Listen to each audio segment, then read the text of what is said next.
Chapter 1ல exercise 1.1ல third sum பார்க்கலாம் வாங்க. third sumல என்ன தந்திருக்காங்கன்னா if b cross a is equal to இங்க ஒரு செட் தந்திருக்காங்க find a and b அப்படின்னு தந்திருக்காங்க.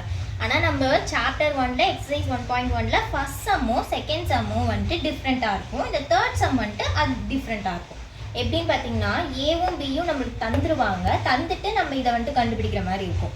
ஆனால் இதை வந்து தந்துட்டாங்க, நம்ம இப்போ ஏவும் பியும் கண்டுபிடிக்கணும். இது வந்து ரொம்ப ரொம்ப ஈஸி தான். எப்படி சொல்கிற பாருங்க. இப்போது இங்கே செட்டு தந்திருக்காங்களா, இந்த செட்டில் இருக்க ஃபஸ்ட்டு நம்பரை மட்டும் எழுதுங்க. ஓகேவா? ஃபஸ்ட்டு நம்பர் மட்டும் சும்மா எழுதுங்க. 2 -2 0 0 3 இங்கே 3 தந்துட்டாங்களா. இப்போ வந்துட்டு இந்த செட்டில் இருக்க செகண்ட் நம்பர்லாம் எழுதுங்க தனியாக.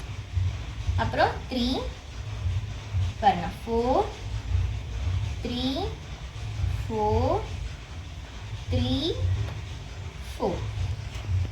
இப்போ நம்ம தனித்தனியாக எழுதிட்டோம். ஃபஸ்ட்டில் இந்த செட்டில் இருக்க ஃபஸ்ட்டு நம்பர்லாம் தனியாகவும் செகண்ட் நம்பர்லாம் தனியாகவும் எழுதிட்டோம். இப்போ ரிப்பீட்டடாக பாருங்கள், ரெண்டு இதாக வருதுல்ல, ஒன்று மட்டும் இப்போ -2 2 டைம்ஸ் வந்துட்டு ரிப்பீட்டட் ஆகிருக்கனால ஒரு இதை வந்துட்டு அடிச்சிடலாம். ஒரு நம்பர் எழுதுனா போதும். இப்போ பாருங்கள் -2. இப்போ 2 0 இருக்குது, அதில் ஒரு 0 எடுத்துகிட்டு ஒரு 0 மட்டும் போட்டுக்கணும். ஒரு 3 எடுத்துகிட்டு ஒரு 3 மட்டும். இதுதான் ஏ. ஓகேவா? ரொம்ப ஈஸி. பார்த்தீங்கன்னா 3 3 3 3 டைம்ஸ் வந்துட்டு ரிப்பீட் ஆகிருக்கு. 3 டைம்ஸ்லாம் வேணாம், 1 டைம் மட்டும் போட்டால் போதும். இப்போ 4 பாருங்கள், 3 டைம்ஸ் ரிப்பீட் ஆகிருக்கு, 1 டைம் போட்டால் போதும். இதுதான் வந்துட்டு பி.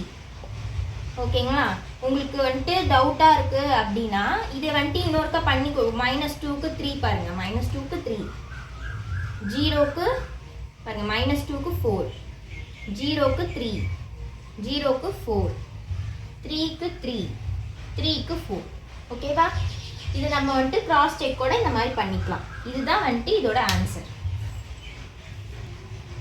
இந்த வீடியோ உங்களுக்கு பிடிச்சிருந்தா மறக்காம என்னோட சேனலை சப்ஸ்கிரைப் பண்ணுங்க.